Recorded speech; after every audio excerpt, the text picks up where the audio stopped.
साल 2024 लोकसभा चुनाव के लिए पार्टियां सियासी समीकरण बनाने में लग गई। बीजेपी 2024 से पहले अपने बिछड़े दोस्तों को साथ लेकर आ रही है। कर्नाटक से लेकर आंध्र प्रदेश तक और यूपी से लेकर बिहार तक इसका असर देखने को मिल रहा है। कहते हैं कि दिल्ली का रास्ता यूपी से होकर गुजरता है। ऐसे में लोकसभा चुनाव करीब आ रहे हैं और उत्तर प्रदेश में नए सिरे से रणनीति बनाई जा रही है। लगातार चर्चा थी सुभाषपा के राष्ट्रीय अध्यक्ष ओम प्रकाश राजभर की, जो बीजेपी में अब शामिल हो चुके हैं।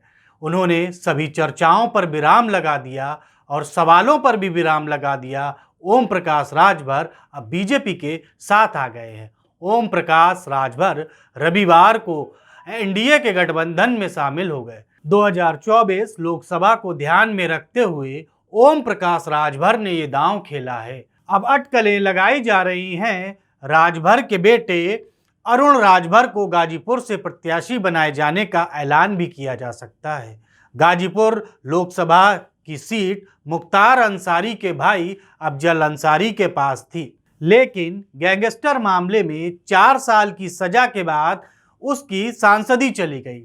सीट खाली हो गई है, जिस पर जल्द ही उपचुनाव की घोषणा होगी। एनडीए में शामिल होने पर सपा के राष्ट्रीय महासचिव शिवपाल सिंह यादव ने राजभर पर तंज कसा है और कहा है कि अभी कुछ दिन पहले राजभर मायावती को प्रधानमंत्री बना रहे थे। शिवपाल ने कहा, ओम प्रकाश राजभर का कोई स्थायी ठिकाना नहीं, वो कब कहां चले जाएं उनका कोई भरोसा नहीं।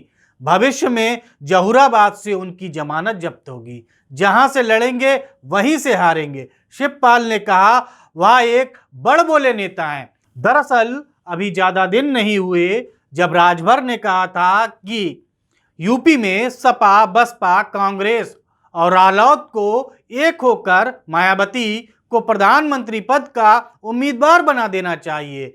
इससे भाजपा की यूपी में करारी हार होगी। पर रविवार को उन्होंने एनडीए में शामिल होने का ऐलान कर दिया और कहा, यूपी में हम प्रधानमंत्री मोदी के नेतृत्व में चुनाव लड़ेंगे।